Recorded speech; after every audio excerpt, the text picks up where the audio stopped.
Good afternoon, ladies and gentlemen. My name is Andrew Samwick, and I'm the director of the Nelson A. Rockefeller Center here at Dartmouth.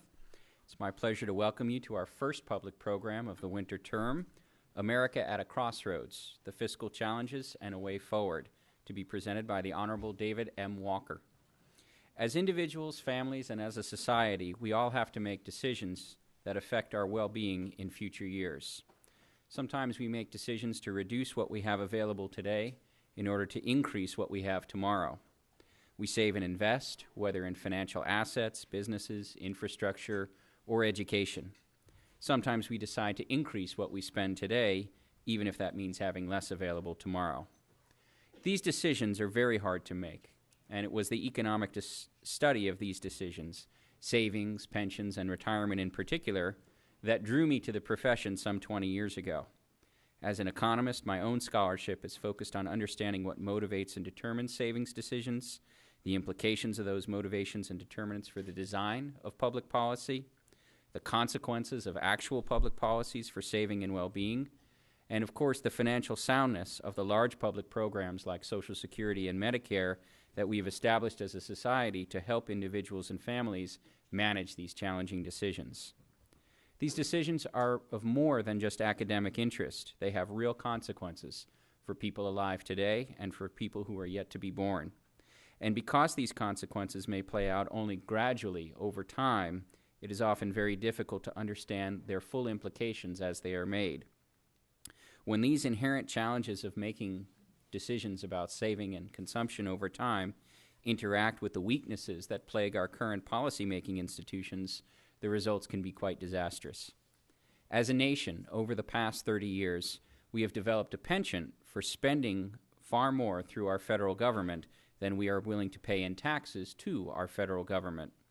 The result has been a nearly unbroken string of annual federal deficits and a looming challenge with old age entitlements, the full consequences of which will become evident when the baby boom generation transitions from being the largest cohort of workers to being the newest cohort of beneficiaries. There has been public awareness of the likely consequences of these actions from the inception of our period of large deficits and our period of underfunded entitlement programs. If I could just indulge you for a moment, think back 20 years to where we were on the eve of the New Hampshire primary in the 1992 election. We might remember a candidate named Paul Tsongas. There are several things we could remember about him. First, of course, that he was a member of the Dartmouth class of 1962. Second, perhaps, that he was a former senator and representative from Lowell, Massachusetts. And third, of course, that he won the New Hampshire Democratic primary, but unfortunately couldn't put together the national organization that was required to carry the more delegate-rich states that voted on Super Tuesday. I hope that we would also remember that his campaign manifesto was called A Call to Economic Arms, Forging a New American Mandate, and it dealt explicitly with the need to end the practice of burdening future generations of Americans with debt. About leadership in this activity, he noted, "This is where democracies rely upon the courage of their elected leaders. The normal political instinct is always to engage in happy talk. It is courage which allows a politician to take a people beyond that. It takes toughness to lead a people toward their preservation, no matter how disquieting the journey may be. For avoidance of unpleasant reality is simply a part of human nature." He spoke of courage and toughness in the face of politics as usual. Our guest today is David Walker, who exemplifies these traits as well as anyone alive in trying to restore fiscal responsibility and sustainability to public finances.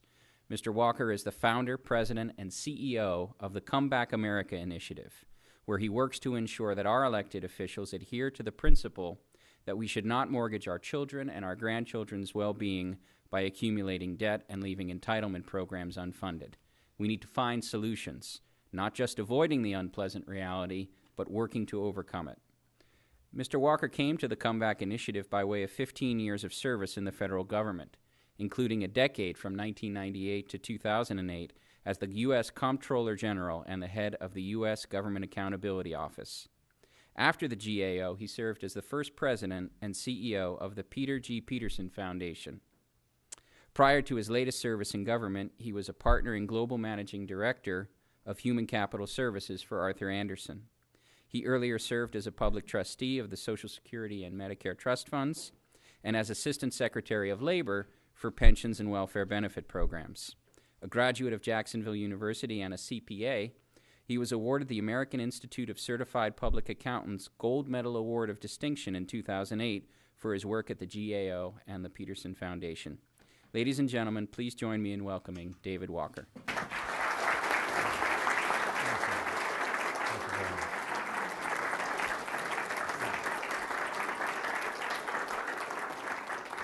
Thank you. It's great to be back at Dartmouth and back in New Hampshire, the live free or die state. That's a pretty profound motto.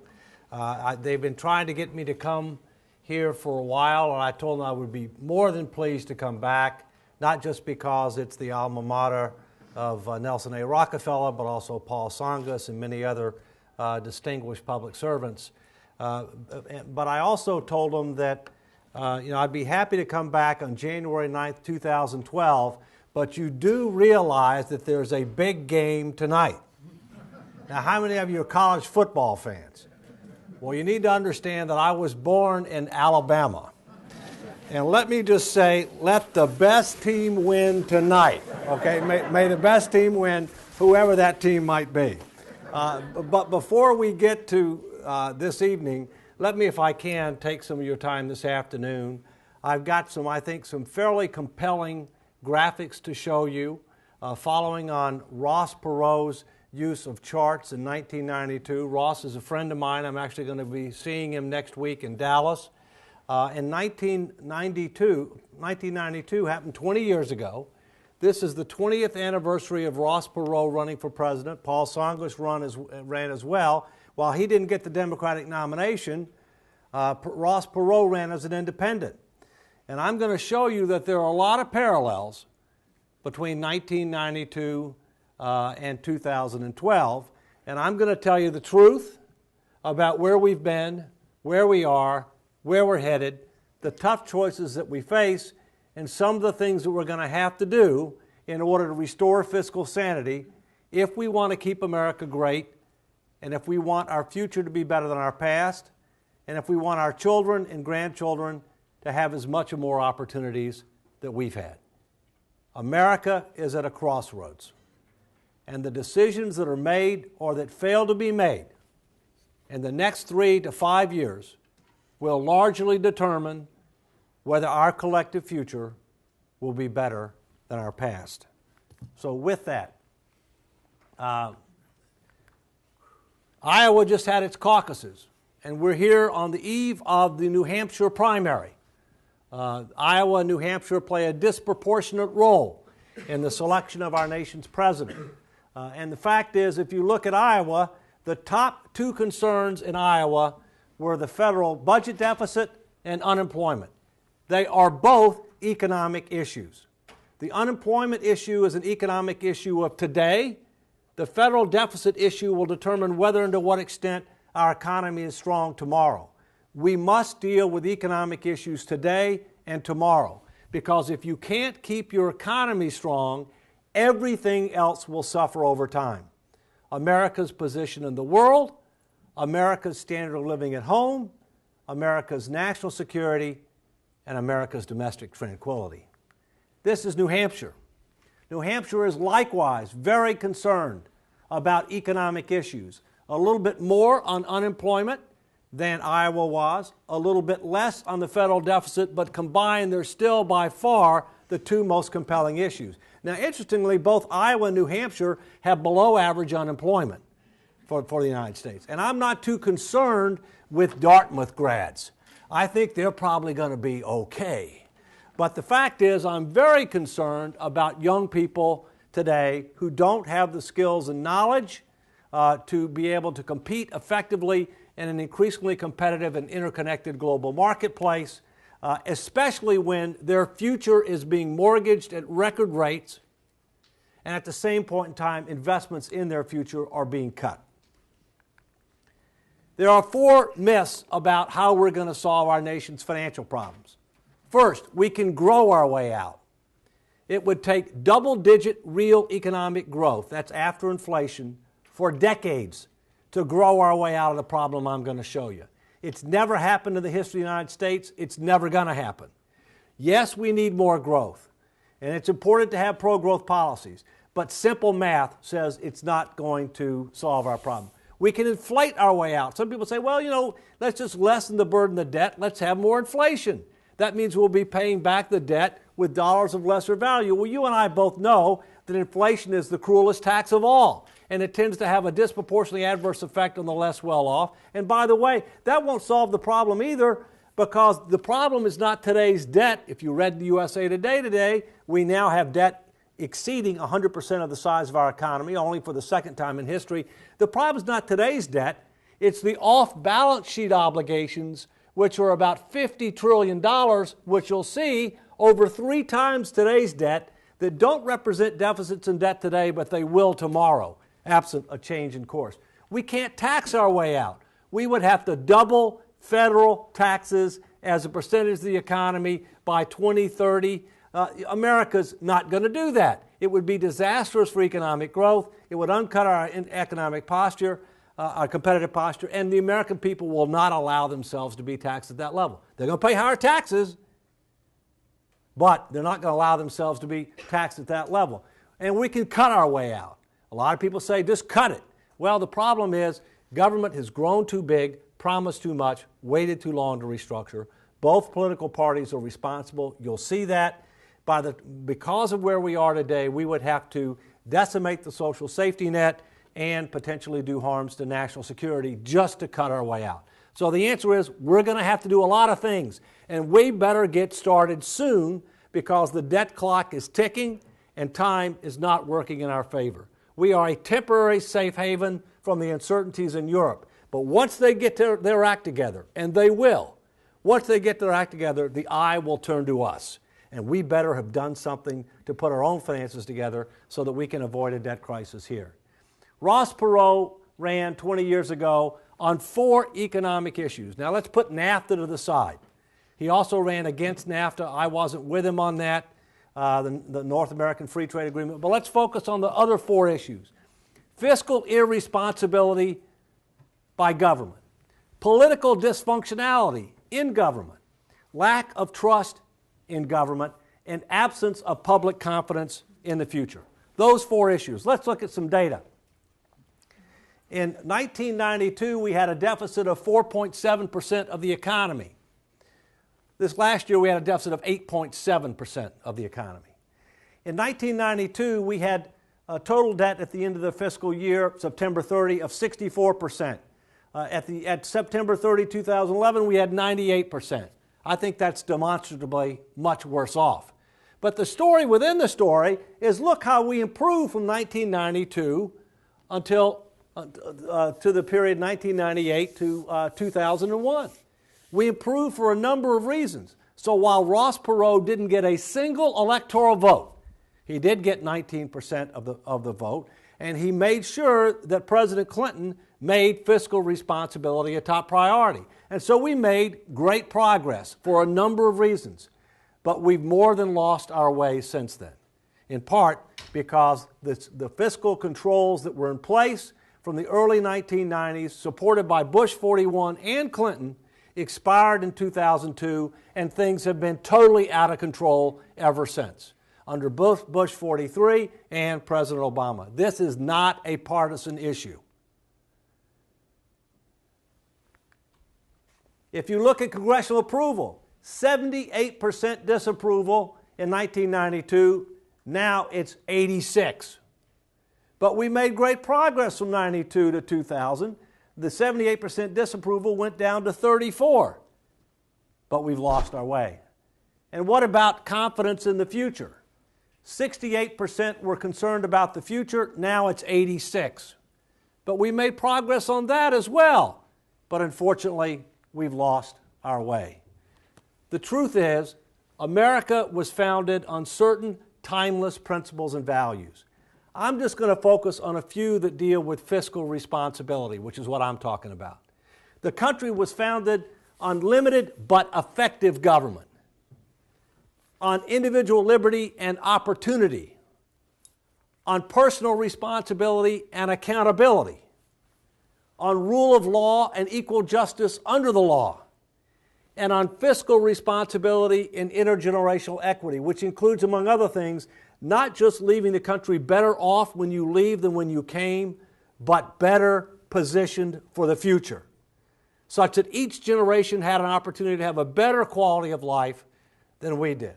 And I'm going to respectfully submit to you that we are failing to comply with all of these basic time-tested principles and values today to differing degrees. We have strayed from these principles and values, and our future is threatened. In 1800, the federal government was 2% of the economy. Now, in fairness, the world was a different place. The U.S. position in the world was a different place. But it's gone from 2% to almost 24% by 2011, and it's headed to 37% of the economy by 2040 on autopilot. If you add state and local government, government would be over 50% of the U.S. economy in 2040. Now, don't get me wrong. I am not an anti-government person. I believe that government has important roles to play. At the same point in time, I also understand that government is not the engine of growth, innovation, and job creation. The private sector is. And so the fact of the matter is this cannot be allowed to happen. But beyond that, beyond going from 2% to 24% headed to 37%, look at what government's doing. 40 years ago, over 60% of the budget was decided by the Congress every year. It related to so-called discretionary spending, things like national defense, homeland security, judicial system. By the way, so-called discretionary spending includes all of the express and enumerated responsibilities envisioned by the Founding Fathers under the Constitution. All of them. Now, 40 years later, it's less than 40% and getting squeezed. By the way, discretionary spending includes all the investments in our future.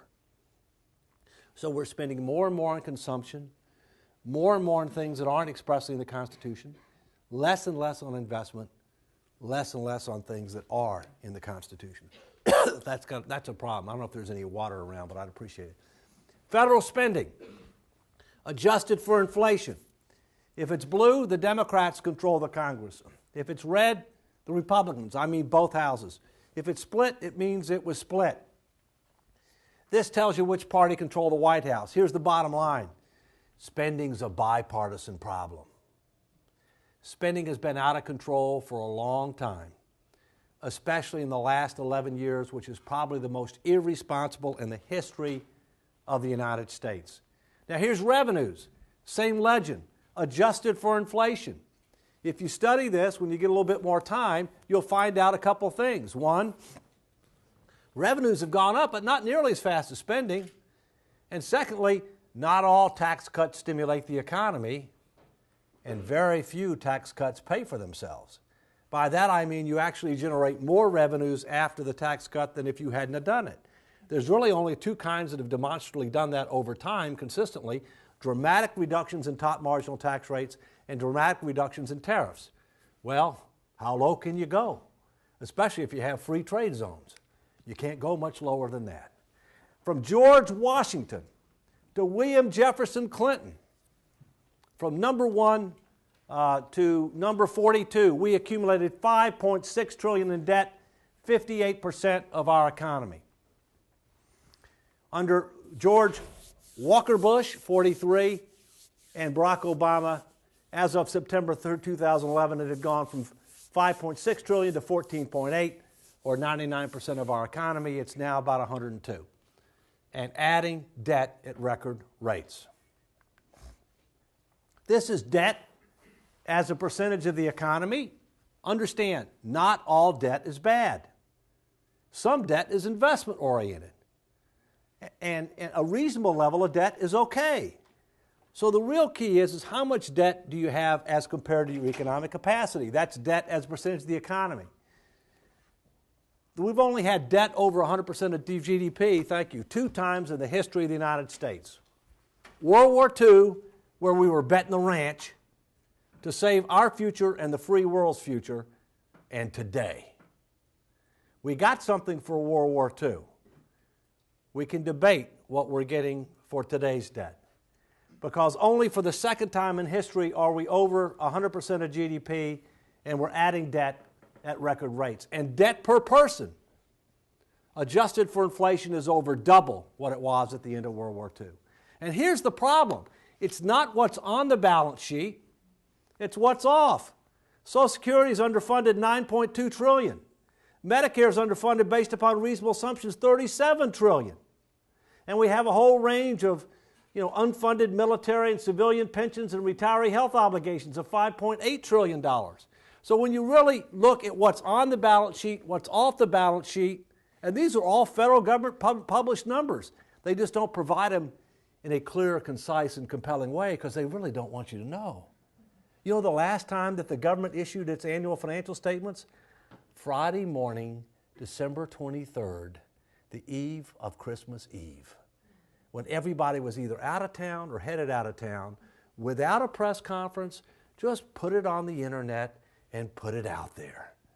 And I would too probably if I didn't want people to see what was going on, because the fact is $65 trillion in total liabilities and unfunded promises. Let me translate that for you. That's over $200,000 for every man, woman, and child, including the newest newborn. No wonder newborn babies cry. It's $550,000 per household. And you know what median household income is in the United States? $50,000. So 11 times median household income in an implicit second or third mortgage that most people don't know they have. Young people may think they have a lot of student debt. This is a lot bigger than your student debt, I can assure you. If America was a typical household with a $50,000 household annual income, and if the typical household was operating like the United States, they'd be taking in $961 a week, spending $14.95, going in the hole $533 a week. That's tough to sustain for very long. Now there's a difference. The U.S. can print money, and you can't. But the fact of the matter is that has consequences as well over time. Here's the budget. This is revenues as a percentage of the economy. If we go back to the average of 18.3, this is spending. What's the fastest growing expense going into the future? Interest. And what do you get for interest? As we say in the South, shinola, nothing. Absolutely nothing. Interest is paying for the excess consumption of the past. And this is based upon an assumption that interest rates aren't going to go up a lot. We have historically low interest rates, the shortest maturity of any major nation for debt. What's the second fastest expense? Healthcare. If there's one thing that could bankrupt America, it's healthcare. And as you'll see, the new healthcare bill isn't going to help us. There's two sets of books. Here's debt as a percentage of the economy according to the politicians. We don't have a problem. We're about ready to stabilize. Here's according to the professionals. People like CPAs, like myself, actuaries, others that have actually professional standards that they're supposed to follow and aren't trying to get elected or reelected. And what about these countries that are in the news? We've heard about Greece. We've heard about Spain. We've heard about Portugal. We've heard about Italy. Well, the truth is, if you want to compare our debt as a percentage of the economy to them, you've got to add federal, state, local, because they finance differently than we do. And when you do that, we're worse than some of the countries that are in the news. And the Come Back America initiative, which I had, combined with Stanford University, who came to us and wanted to do it, to come up with the first ranking of countries in the world on fiscal responsibility and sustainability. But before I get there, this. At the end of World War II, we had no foreign debt.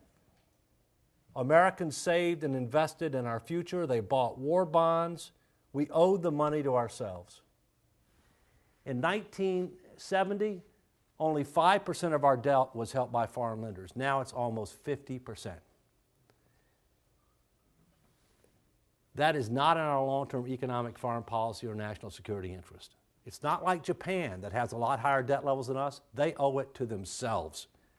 Japanese aren't going to end up undercutting their own country. But now, almost 50% of our debt is held by foreign lenders who may or may not share our same interest. And who's the largest holder of U.S. debt? Anybody want to guess?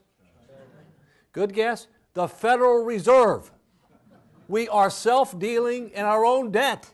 We're buying our own debt in order to hold down interest rates, to kind of keep mortgage rates low. That's short-term gain, increased risk of long-term pain. And here are the rankings.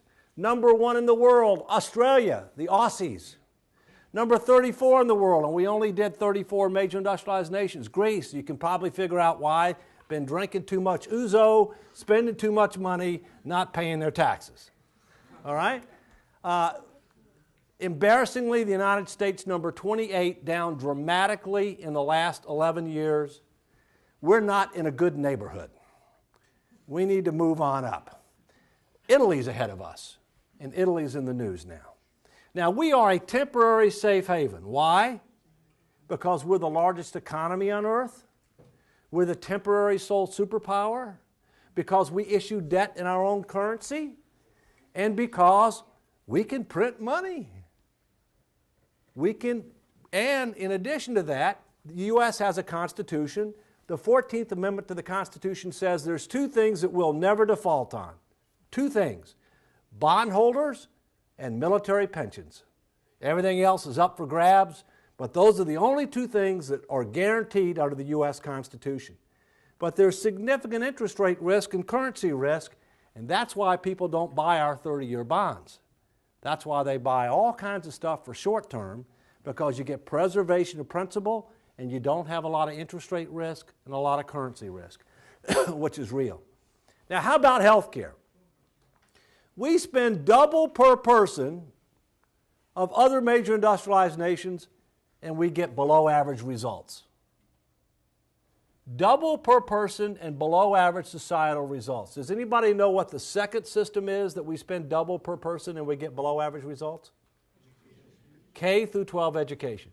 If you spend double per person and you get below average results, the answer is not to throw money at it. It's to figure out what's working and what's not working, and to dramatically transform the system to be able to make them more affordable and sustainable and to generate better value for money. And I'm happy to get into questions. And defense. We spend as much as the next 15 nations combined on defense. Now, in fairness, we have a professional military that is very highly paid. We have unparalleled military capabilities, and we have a global presence. But the simple fact of the matter is, you can reduce defense spending without compromising national security, especially when you consider what real current and future threats are rather than past threats. And you can recognize the reality that the Pentagon is one of the biggest bloated bureaucracies in government. Now, what about taxes? Well, most of our taxes come from individuals, either directly through income taxes or through payroll taxes paid by themselves or their employer. Only about 8% from corporations, 9% from the estate tax and other things. And do we have a progressive tax system? The answer is yes. Because the top 20% of earners pay 68% of all federal taxes. And the top 0.1% pay 11% of all federal taxes. And that's both payroll, income, and estate. So that's all taxes, all in. However, we got a problem. This is on income taxes alone. The effective income tax rate. You know, the top marginal tax rate is 35%. Bottom line is this: 51% of federal tax filers pay no income tax. Zippo, nothing. 51%. And a significant percent get a rebate, which effectively is rebating part of their payroll taxes through the Earned Income Tax Credit. Let me state it differently. 51% are on the wagon, 49% are pulling the wagon. That's not sustainable. If that 51% was 51% of voters, I'm moving, because it's over. If you ever get it to where a majority of people are benefiting and not paying, it's over. And we're headed that way. And so on one hand, we need a progressive tax system, but we can't have 51% paying nothing, especially when the income taxes fund all or substantially all of the constitutional roles of the federal government: national defense, homeland security, judicial system. They probably don't want to fund Congress. I don't either, but that's a different story. But let's look here. This is the Warren Buffett problem. How in the world can the top 1% of Americans, which, by the way, the top 1% make about $550,000 a year or more, how can the top 1% have an effective income tax rate of less than 19% when the top marginal tax rate is 35%? That's the Buffett thing where he says he has a lower effective tax rate than his secretary. Now, his secretary, I'm sure, is pretty well paid, but nonetheless, how can that be? The answer is capital gains. Really wealthy people don't make their money through wages. Really wealthy people make their money through capital gains, and that's taxed at 15%, irrespective of the amount of money, with no Social Security or Medicare taxes or whatever, for understandable reasons, all right? So the answer is, when we reform our tax system, when we get into Q&A and you want to ask questions about that, when we reform our tax system, we've got to not only simplify it, make it simpler, fairer, more competitive, more equitable, and generate more revenues. We've got to get more people paying, and we've got to deal with this effective tax rate problem, the inequity associated with that. And what do we have to do ultimately? First, we're going to have to reimpose tough budget controls. You know, we had budget controls in place from early 90s to 2002. We saw that they helped restore fiscal sanity. They expired at the end of 2002. We've been out of control. We've got to bring them back. But how we bring them back and phase them in is important so we don't undercut the recovery and exacerbate our unemployment and underemployment problems. We have to reform Social Security to make it solvent, sustainable, secure, and more savings-oriented. Young people will get Social Security. You're going to have to work longer, but you're going to get Social Security. And I'm happy to answer questions about how we ought to reform it in a way that would exceed the expectation of all generations. We're going to have to reform Medicare, Medicaid, and health care. We've way overpromised in health care. There's no way the federal government's going to deliver on all its health care promises. No way. You know, we're the only major industrialized nation that doesn't have a budget for what it spends on health care. Nobody else is dumb enough to do that.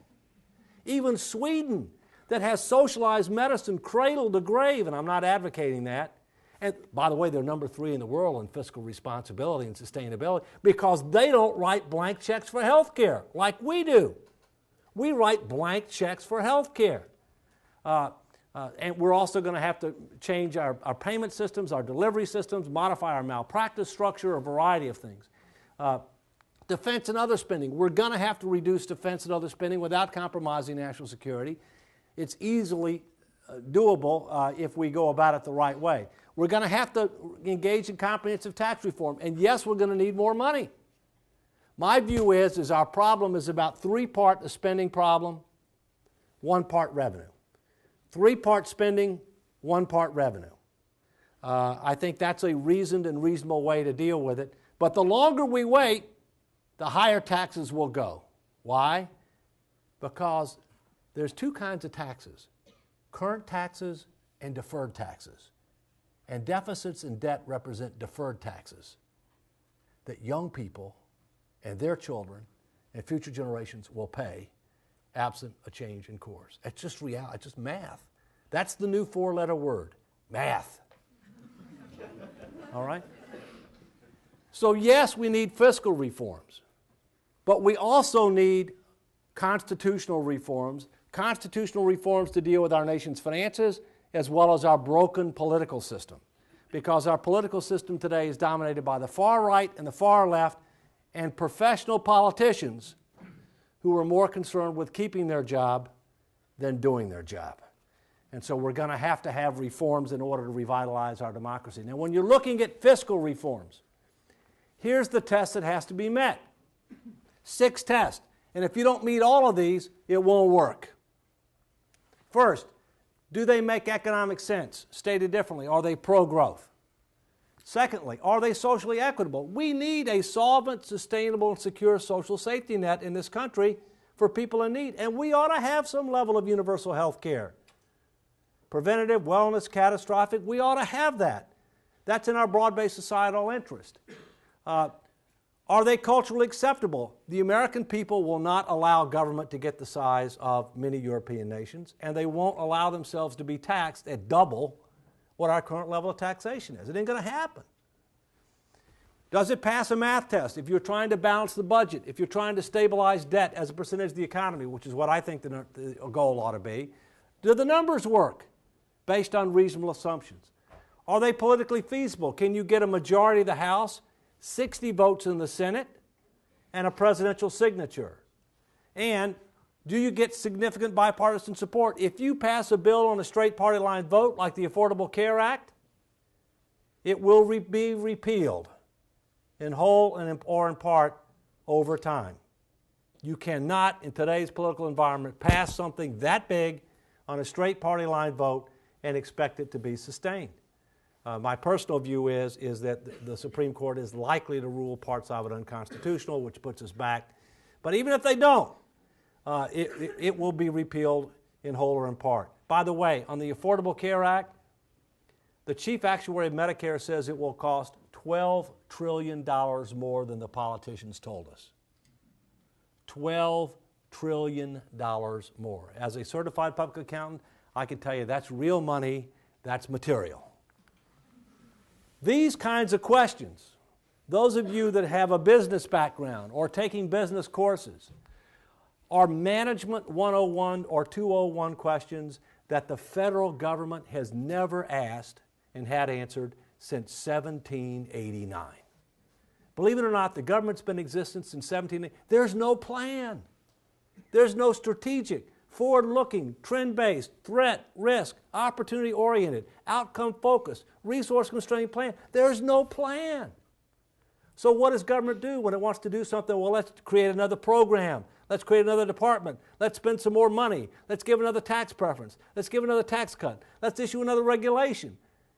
Hoping and praying, maybe, that they will work, but not having any metrics to know whether they do or don't. And so one of the things we're going to have to do when you're spending 42 cents more than you're taking in, you spend $1.42 for every dollar you're taking in, stated differently, you got to make some big changes. We're going to have to refocus on what government should do, how it should do it, who should do it. We're going to have to understand what works, what doesn't work, not just with regard to direct spending programs, but the $1.1 trillion we lose every year in deductions, exemptions, credits, and exclusions, tax preferences, tax expenditures, tax loopholes. Call them what you want. They're real. These are the kinds of things that we need to do in 2012 and 2013. The truth is, the super committee was a super failure. It wasn't set up for success. Of the 12 people that were appointed to this thing, 2 of them voted against the debt ceiling limit. Where the hell were they? Pardon me. What would have happened if we didn't increase the debt ceiling limit? I don't know where they were. 4 of the 12 voted against Simpson-Bowles, the bipartisan plan to try to restore sanity. None of them voted for it. And all 6 of the Republicans have signed the Americans for Tax Reform pledge. So how are you going to solve a problem when those are the people that are supposed to solve the problem? And sure enough, not only did they not come up with the recommended $1.2 trillion in deficit reduction, they came up with nothing. They didn't even meet the last 3 weeks. We've been downgraded. We could have a debt crisis within the next 2 to 3 years, and these people didn't even meet. I don't know. So what we're going to have to do is do 2 things. These are the things we need to happen in 2013. And for these to happen, 2 things have to happen. Number 1, the first 3 words in the Constitution have to come alive. What are they? We the people. We are responsible and accountable for what does or does not happen. We're getting what we voted for. We are tolerating this happening. I can't run my family this way. I wouldn't run my foundation this way. We cannot allow our country to be run this way. This threatens our future position in the world, our future standard of living at home, our future domestic tranquility in our streets. So we the people have to come alive, and young people better get with it, because your future is being mortgaged. We're cutting investments in your future, and you're going to face a lot tougher competition. And if you don't vote disproportionately, I'm talking about increase your market share. If you don't, it'll continue to happen. And I don't care if you're a Democrat or Republican, I don't care.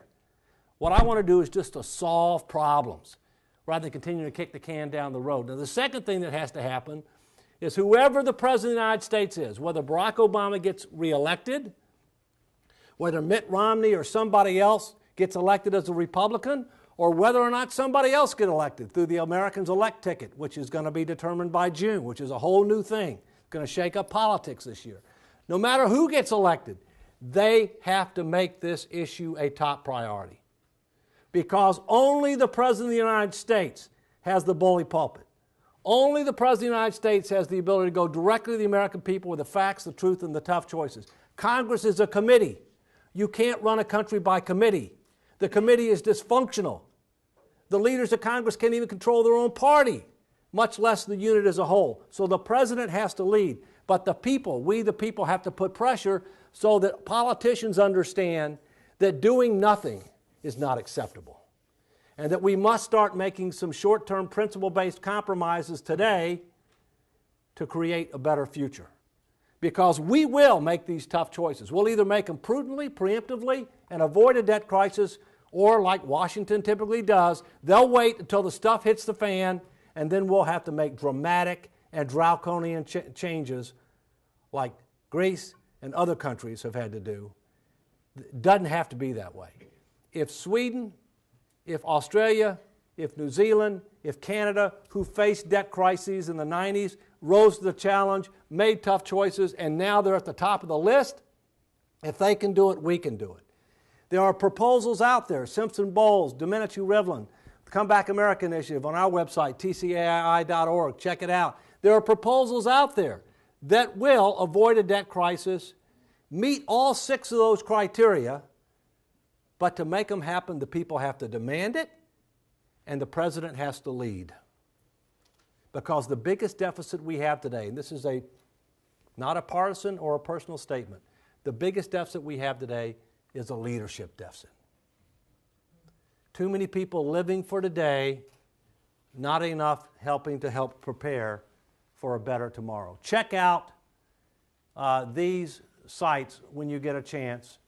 Check out tcaii.org. Check out nolabels.org, which is a new nonpartisan political movement.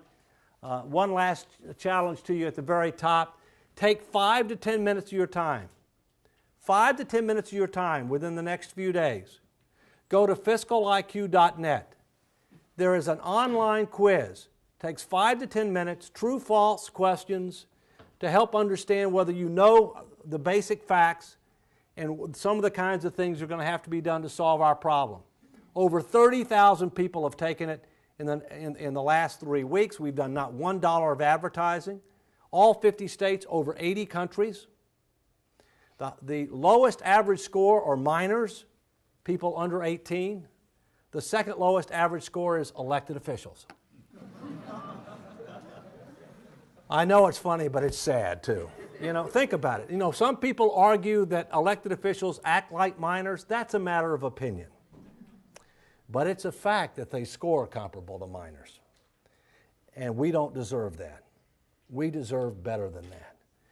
And so all of us need to do our part. I encourage you to do it. I encourage you to be able to check out these 2 websites.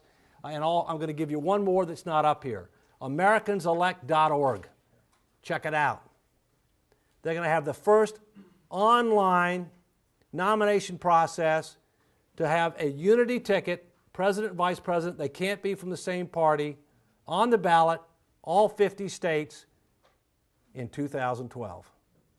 It's going to be as good or as bad as whoever they come up with, and obviously it depends upon who the other options are. But the bottom line is we need to do our part as citizens. I will tell you that I will do mine. All that I hope is that you do yours. Thank you.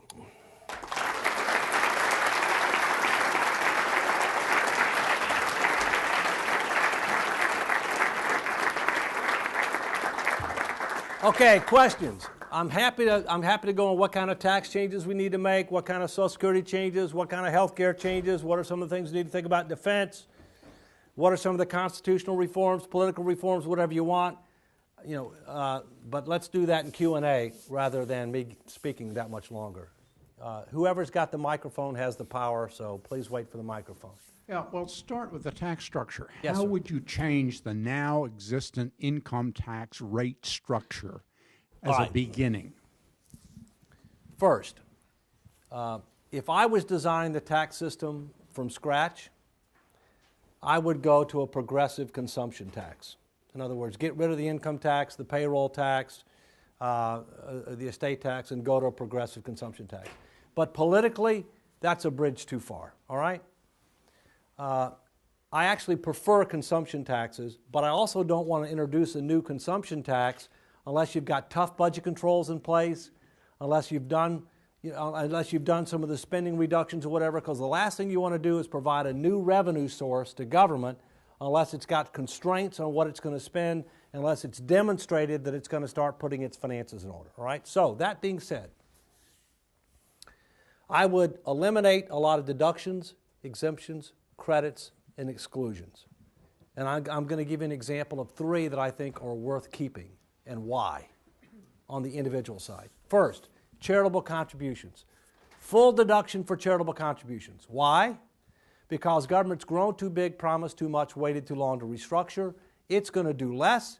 It's going to ask for more revenues, and so that means the nonprofit sector is going to have to do more.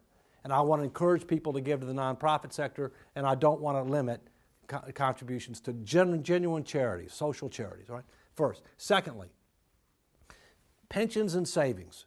You need to be able to have reasonable tax preferences for pensions and savings, especially given life expectancies now and the pressures affecting social insurance programs.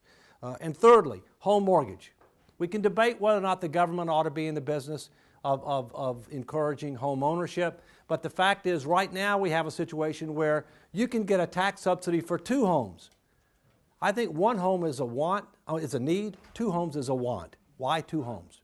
Why do we subsidize 2 homes? So I would cut it back to 1. And right now you get it for a home of $1 million, a mortgage loan of $1 million. Well, in New York, that's one thing. In Peoria, that's nothing. In Hanover, it's something else. Why not 1 loan for the average conforming loan mortgage that varies by region of the country? That's a lot more logical. It's a lot more affordable. It's a lot more sustainable. I'd broaden the base. I would reduce the top marginal tax rate to 25%. I would eliminate the difference between capital gains and ordinary income, so you deal with the Warren Buffett situation. If you can get the top marginal tax rate down to 25%, you can tax capital gains at 25% without undercutting the economy and investment, and you deal with equity issues, all right? On the corporate side, I'd eliminate a lot of deductions, exemptions, credits, and exclusions there, take the top marginal corporate tax rate down to 25%, give a deduction for dividends distributed for 2 reasons: to eliminate double taxation and to force corporations to either invest the trillions of cash that they have for growth and jobs or distribute for growth and jobs. I'd go for a territorial form of taxation like every other major industrialized nation to make us competitive on a global basis. I would keep the estate tax but have a more reasonable exemption and a top rate of 25%. And why do I say that? Not for revenues, because it really doesn't generate that much in revenues. Think about this. There's a growing gap between the haves and have-nots in America. There's no question about it. What would America look like in 100 years with 3rd, 4th, and 5th generation inherited wealth? It's a societal issue. It's not a fiscal issue. And I think it's very important. Okay. If you did all that, Yeah. what would the model show for the increase? I assume it would be an increase in the income tax return to the government. Well, here's what I think we need to do, okay? First, understand that historically the average revenue as a percentage of GDP over the last 30 years is about 18.3% of the economy, all right? The highest we've been is 20.6%. That was in 2000 when we had the big surplus, okay? We actually paid down debt in 2000. Right now, we're below 15. All right? If we follow current law, in other words, if the Bush tax cuts don't get extended, if you don't fix the alternative minimum tax or whatever, federal revenues are going to 23.3% of the economy and rising by 2035. That's too high, and that's also under an outdated tax structure. What I would do is I would take federal revenues to no higher than what they're supposed to be under current law and cap it at 20.5%. 20.5%, and I would raise it through dramatic tax reforms that you're talking about. If you go on our website, tcai.org, look at the Restoring Fiscal Sanity report, you can do that and stabilize debt as a percentage of the economy at 40% versus over 100 now and climbing by around 2025 to 2030, all right? And we'd be a lot better off. See, one of the things we have to have is we have to have more stability and certainty and predictability with regard to our tax laws and our regulatory structure, because if you don't have that, it's not conducive towards making investments. And we need to have investments for growth and for jobs. Other questions? There's a young lady here.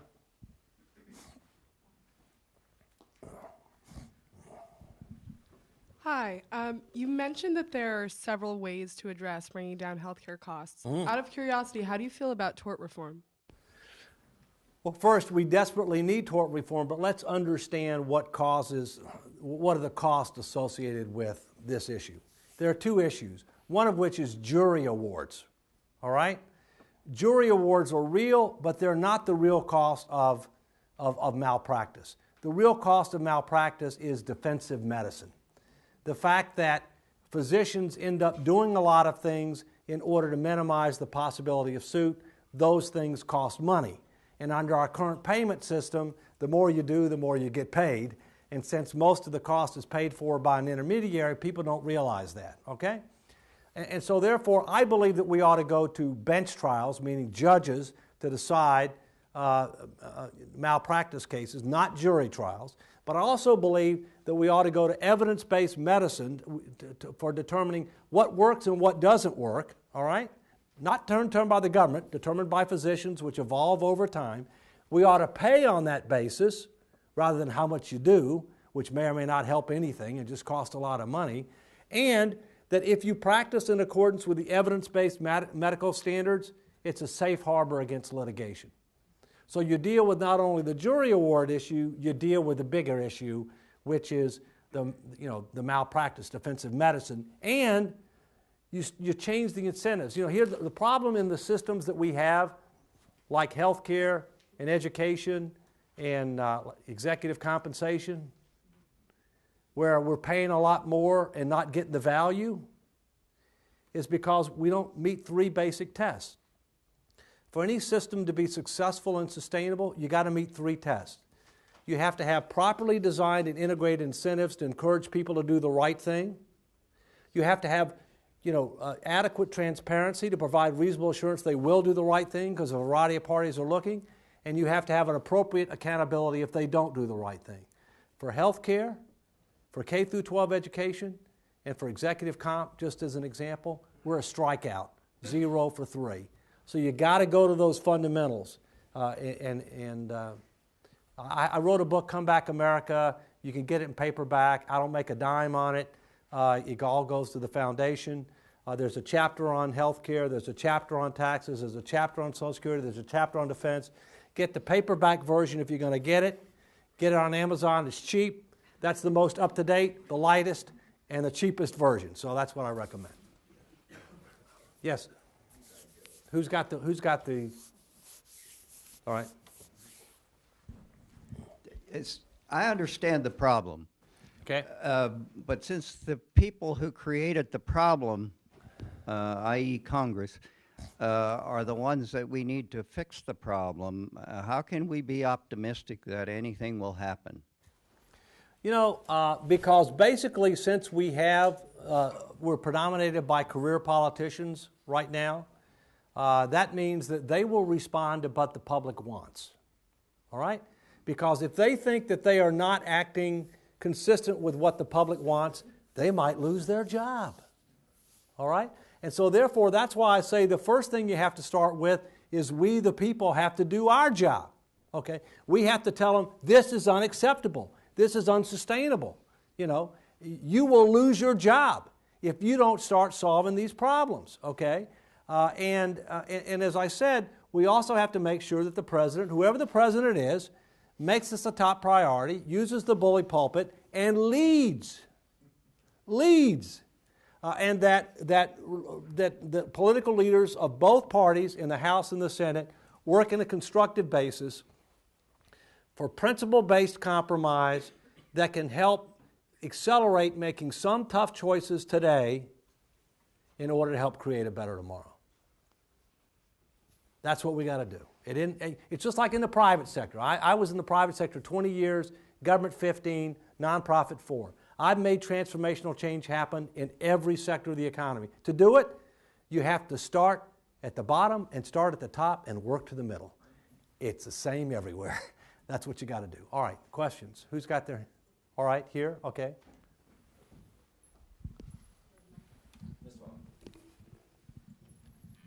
Who's got the mic? I do. Go right ahead. You've already got it. Fascinating set of facts, sir. The Swedish healthcare system seems more successful than the U.S. system, and it takes a smaller share of GDP. Would the Swedish system work in the United States, and would you be for it, even though it's socialized medicine? Here's my view. My view is we need to look to Sweden, we need to look to Canada, we need to look to Germany, we need to look to other countries that have achieved universal coverage and alternative delivery and payment systems. And we need to learn what they have done, what works, what doesn't work. And then we need to end up bringing to the U.S. what makes sense, what is culturally acceptable here, what is politically feasible here. All right? In my view, when you deal with health care, one of the fundamental things that we have to do that we haven't done is we need to have an honest discussion with the American people about what level of universal health care is appropriate, affordable, and sustainable. I do believe in universal health care, and I also acknowledge that the government's always going to do more for the poor, the disabled, and for veterans. It's always going to do more. But for a vast majority of the population that's not poor, not disabled, and not veterans, what is appropriate, affordable, and sustainable? And I think my honest view on that is if we focus more on preventative, wellness, and catastrophic protection, protection against financial ruin to unexpected catastrophic illness, give you options for more than that. So guaranteed universal coverage for that, greater subsidy for people who obviously are less well off, and provide options for more than that with some competition. You know, I think that would be acceptable in America. And so, and you know, if there's a public option, if it's truly an option, based upon that level of coverage, that wouldn't bother me. Okay? But we need to have some of these real fundamental discussions that we don't have. Because what government does is it promises everybody things that it can't afford and sustain. How many, you know, a number of people here are probably on Medicare. Do you realize Medicare is 3 programs? Part A, hospital insurance, funded with a payroll tax. Part B, supplemental medical insurance and outpatient. Part D, prescription drugs. Those are voluntary programs. You don't have to sign up for them. Now, 95% of seniors do. Why? They're a good deal.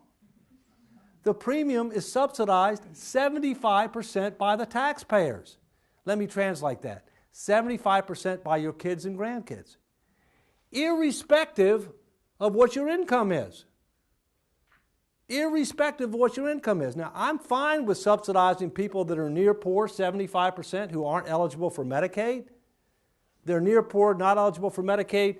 Let's subsidize them 75%. There ain't no way in hell I should be subsidized 75%. Okay? No way. So we have to differentiate between universal opportunity and universal access and universal subsidy. Because we create things that might be popular, but they're not affordable and sustainable, and they'll bankrupt the country, or unduly mortgage the future of our kids and grandkids. Yes. You mentioned the recoveries of Australia and Great Britain from their, I guess, mini crises in the 90s. It's tempting to use that as kind of you kind of look back and see the effects of that, particularly on the people. Do you think that's an apt comparison? Do you think, like, what were the effects on the people of those countries? Would we experience something similar to that if we were to take the reforms you suggested? Well, first, they had to do things quicker than we're having to do it because they don't have as big of economies, okay? Because they don't have a global reserve currency. And therefore, the markets held them accountable quicker. Their interest rates started going up. The value of their currency started going down, all right? They weren't deemed to be a safe harbor, so market forces forced them to do it. That's the first thing. The second thing is, they're democracies, and they're representative democracies, but they have parliamentary systems. And under a parliamentary system, it means that whichever party controls the parliament controls the government. And in fact, members of the parliament are in the cabinet. They're the ministers. And therefore, once you've got a real problem, you have more of an ability to solve that problem because your party controls both the government and the parliament. Our founders wanted more checks and balances to be able to prevent tyranny, either by a king or by an oppressive or overreaching majority, either one. So it's more difficult for us to make these kinds of changes, especially given the career politicians and the things that I talked to you about. That's what I'm saying. Comes back to we the people, comes back to the president. Do I think the American people would accept the kinds of changes that are outlined, that I'm talking about, and they're in the book? Well, let's put it this way. I've been to 49 states doing town hall meetings, business community leaders, college campuses, editorial boards. I got one left. I am absolutely convinced that a significant majority of the American people would support this type of framework, okay? They are starved for two things, truth and leadership, and they don't get either one. And we need to start demanding both.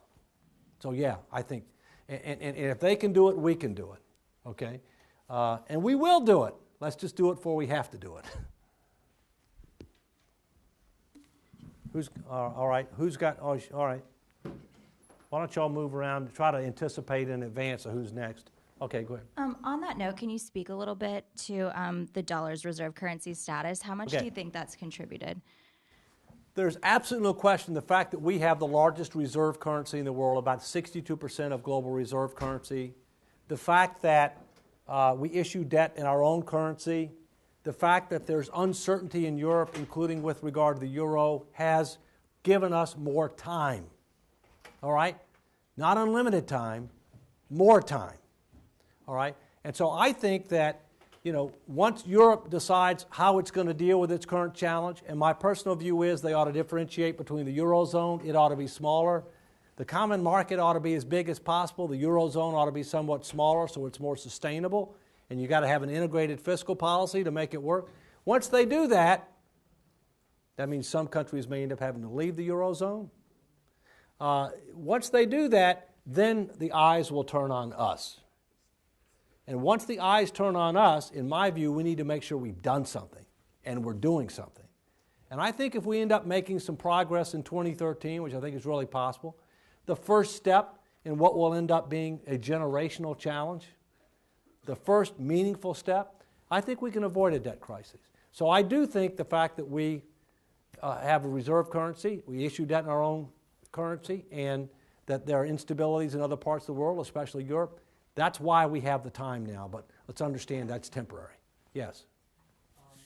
There is a demand for American dollar, not because of America's economic growth, but also because of the fact that the dollar is the global vehicle currency. And when a country needs to print out more money because of the economic growth, then they just print out the money. But even though there's an increased demand for American dollar for vehicle currency, the American government didn't really do that in the way that they should print out the money, but they supported American dollars in a way of trade deficit of American economy. And there are some people that we are allowed to print out more money to support dollar status as a global bigger currency to avoid the trappings dilemma. And what do you think about those opinions? Are you talking about whether or not we're going to go to a global currency? Is that what you're saying? Is it allowed for us to print out more money just to maintain the dollar status for global vehicle currency without having to deal with the trade deficit? Look, we have a trade deficit that we have to deal with. We are consuming more than we're producing as a society. You cannot do that for long. We are spending more than we're taking in. You cannot do that for long. We have to deal with these structural deficits. The truth is our fiscal policy, which is tax and spending, is unsustainable. The truth is our monetary policy, which is money supply and interventionism, is unsustainable. All right? You can do these things in the short term because of the conditions that exist in the world right now. We must not do them over time. We must have a plan and a strategy to restore sanity both to our fiscal policy and our monetary policy. My view is the U.S. dollar is going to stay a reserve currency, but we will lose market share if we don't start putting our finances in order and putting our monetary policy in order. I know we must, and I believe we will, okay? But I just want to do it sooner rather than later. And for that to happen, I come back to the two things I said. Okay? Yes? I'd just like to go back to the tax structure a little bit. And you mentioned that we need more tax revenue to make up for the excessive spending. But I'm okay. And you mentioned even like raising capital gains taxes perhaps as a way to do that. But you also mentioned capping overall revenue at 20.5% of GDP, I think it was, which seems more in the tradition of the idea that starving the beast will force the government to stop spending, which over the past 10 years, as those graphs you put up showed, taking in less revenue has not stopped the government from spending more. So that's because they haven't had any spending controls. All right? The spending controls expired at the end of 2002. And once those expired, government started spending more for discretionary spending. They added entitlement benefits. They did more tax cuts. There was nothing that constrained irresponsible behavior. So finish your thought. And then you were advocating both a revenue constraint and a spending constraint constitutionally? Both. Now, here's what I'm saying. Here's what I think we ought to think about doing. First, every major area of the federal budget should have an annual limit except for two. This is over time, except for two.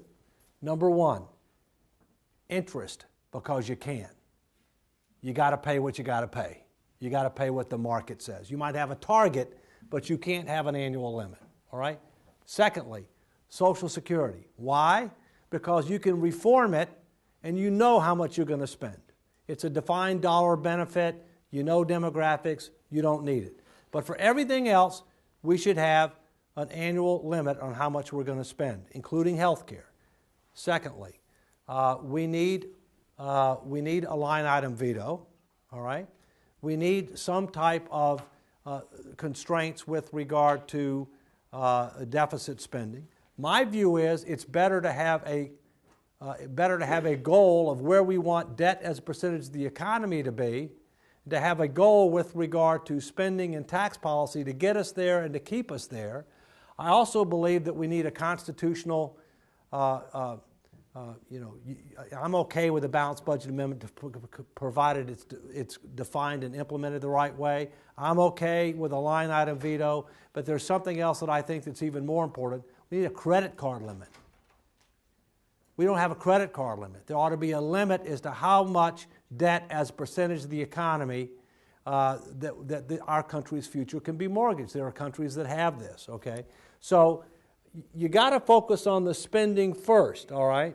At the same point in time, You've got to have more revenues than we have historically because of known demographic trends and rising healthcare costs. Those are realities. Demographics are destiny. So you have to have enough revenue for that. At the same point in time, I think you need to constrain both. You need to constrain spending and revenues, not one or the other, both.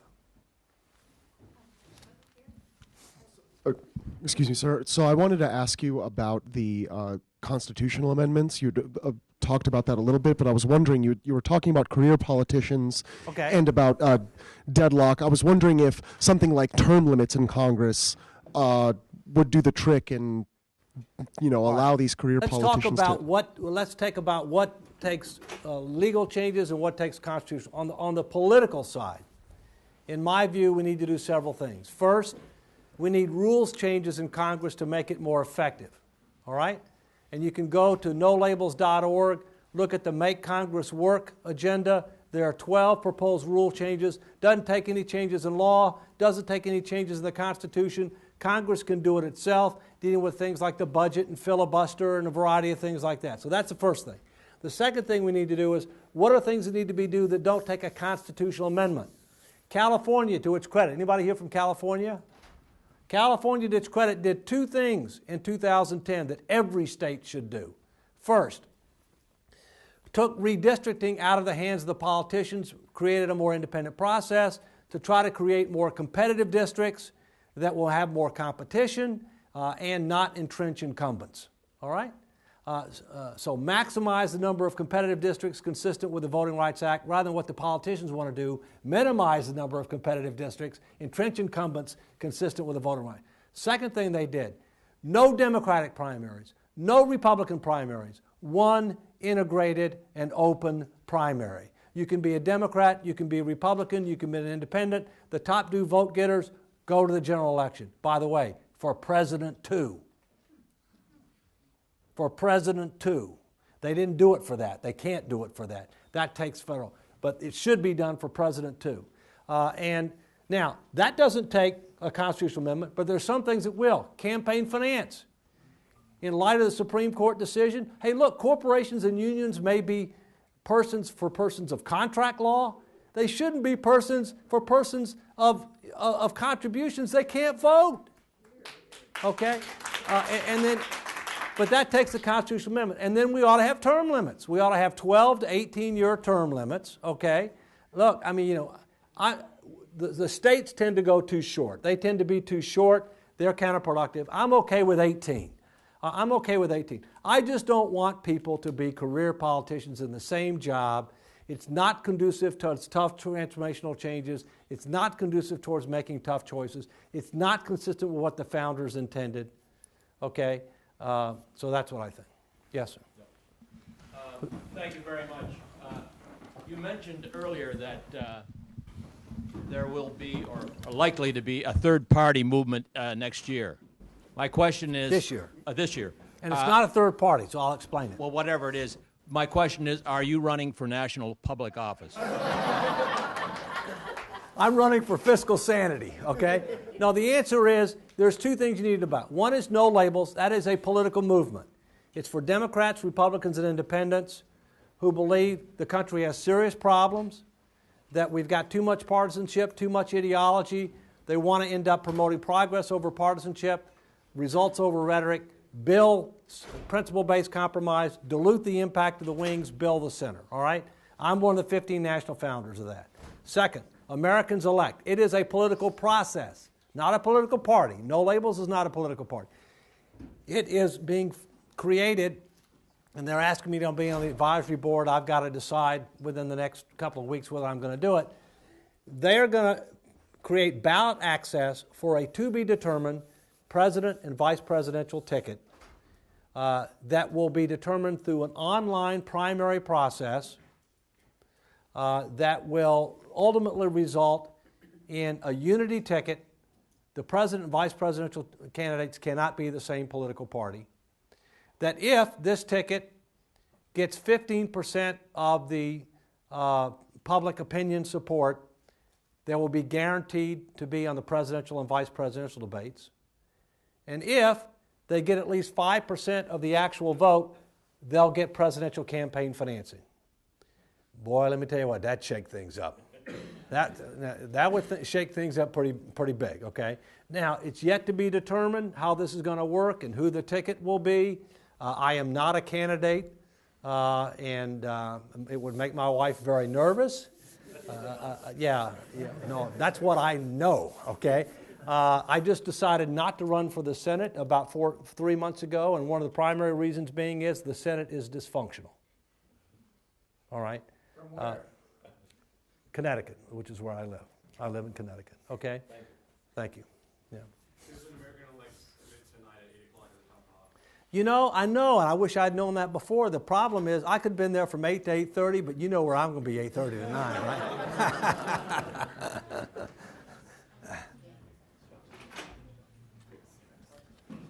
You said you wanted to cap Medicare spending as a percentage of the economy, but if I remember the data correctly, from a time horizon 2030 afterwards, Medicare. Yeah, but you change it over time, okay?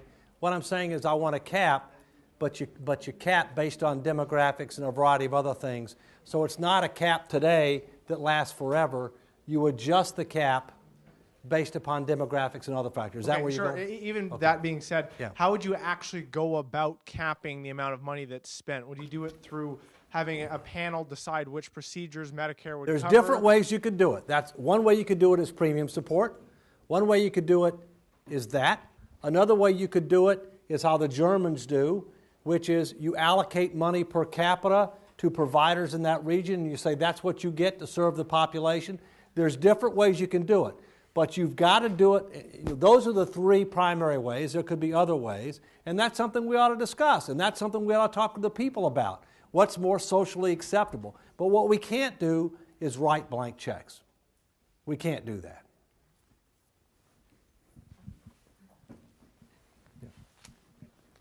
She'll come down. Do you think with the aging of the population, they're going to have to raise the Social Security retirement age, say incrementally, gradually? Yeah. Absolutely. I would propose to raise it prospectively, early and normal, 3 years over 30 years. So you gradually increase it 3 years over 30 years, prospectively, and then at that point in time, index it to increases in life expectancy. And then there's some more down here.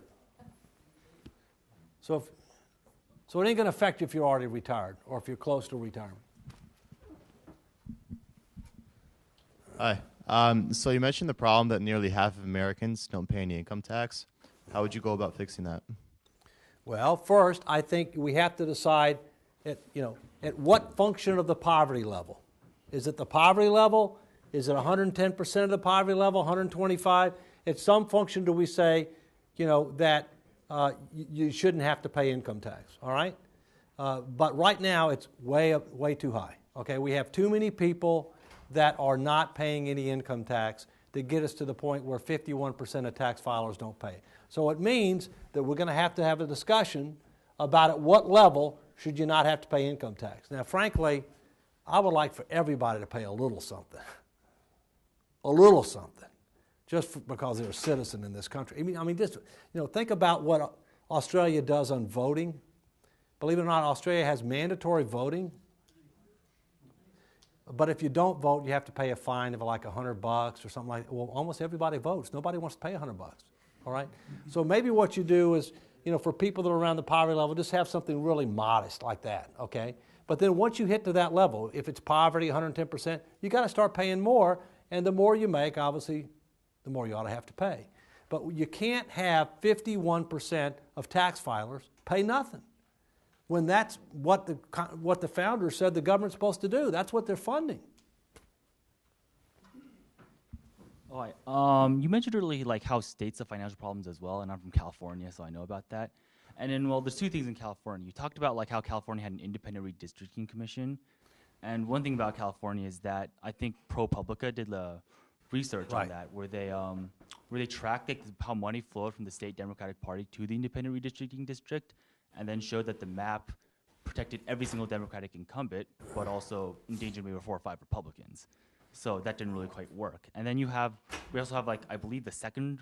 Are you talking about the new map or the old map? The new map, because the old map protected both Republicans and Democratic incumbents pretty well.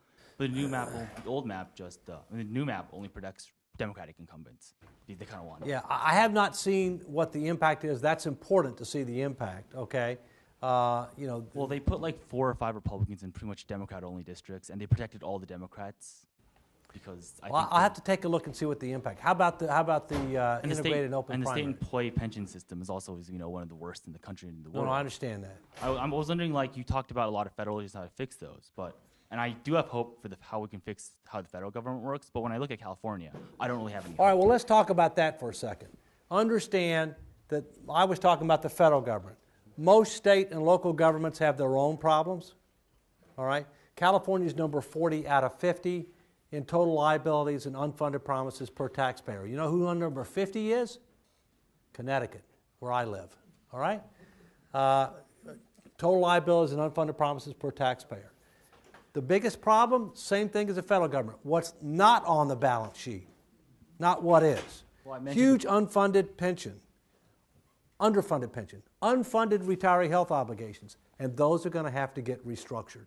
I mean, the question I was asking is about how are we actually going to do that, because... All right, here's how you're going to do it. Like, I know, like, what the problem is, and we've talked about that. I mean, it's pretty much the same as the federal government. But the question was, like, how do we, like, push it through a state system that may be more resistant to change than a federal system? All right, here's what you're going to... Well, first, they can't print money.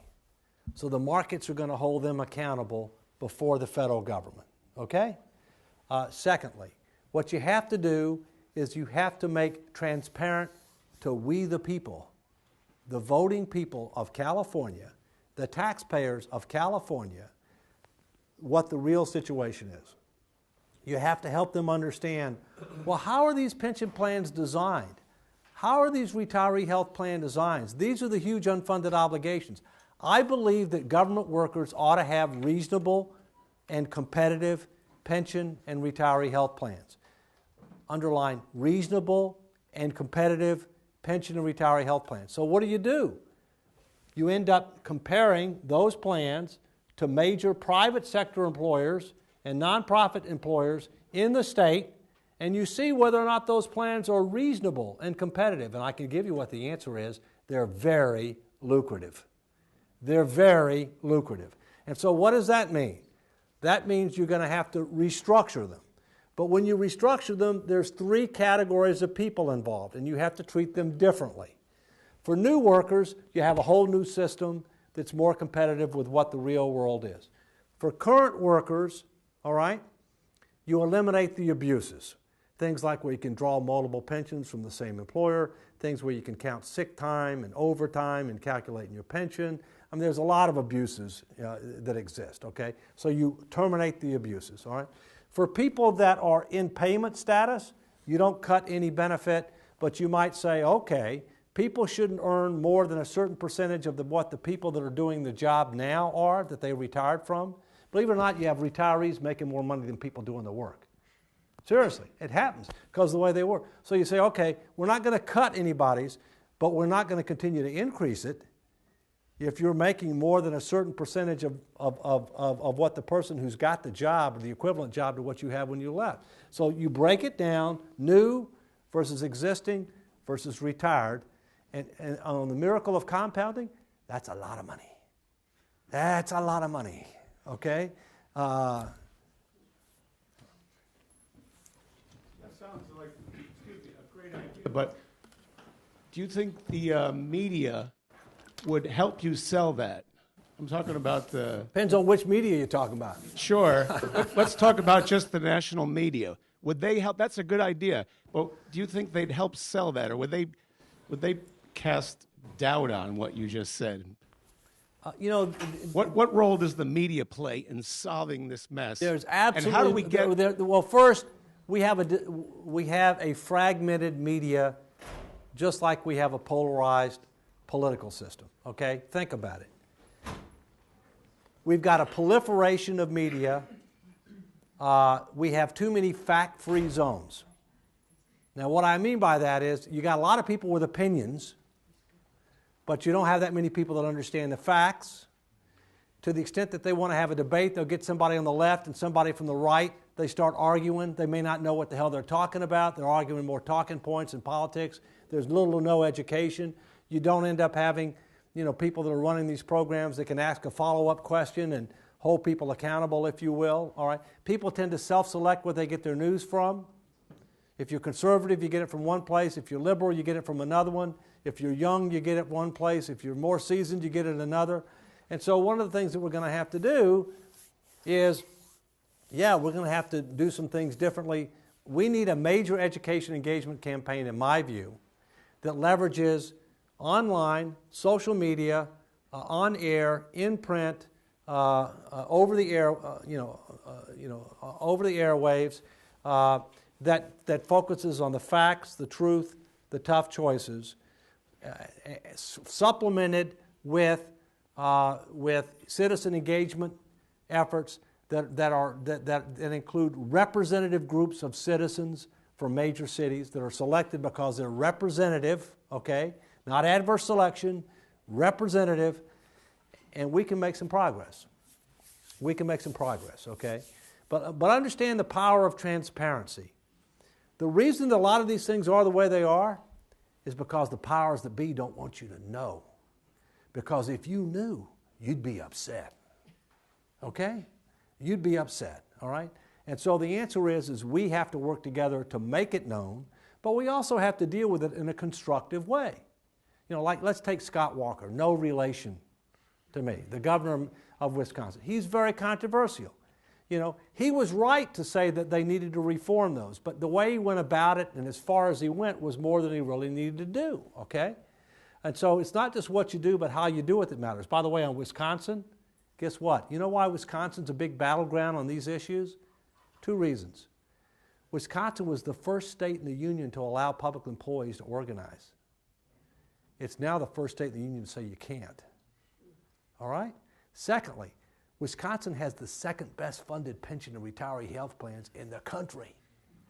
So think about it. If this is the first one that allowed it, it's the first one that says no. If this is the second best funded, imagine what it means for the rest of the country. So that's why you have so many people making such a big deal out of Wisconsin. It's a lot more than Scott Walker, and it's a lot more than Wisconsin. It's a precedent for the whole country. Yes. And then here. You don't have any more time?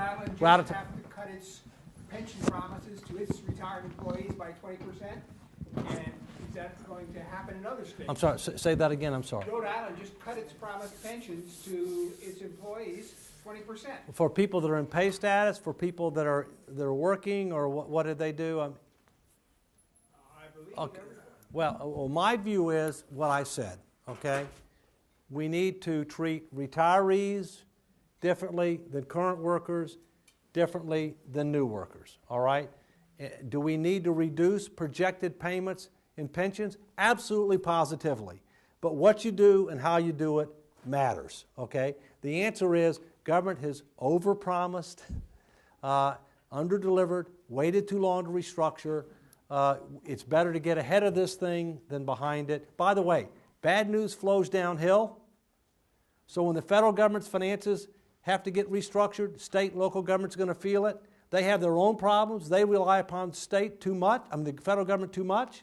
Typical state relies on the federal government 35 to 42% of its revenues. That ain't going to happen long term. I can deal with you separately if you want. I'll answer your question, okay? All right? Thank you. I'm sorry that we have to end the evening. Thank you all for coming. Thank you very much, Mr. Walker, for your presentation.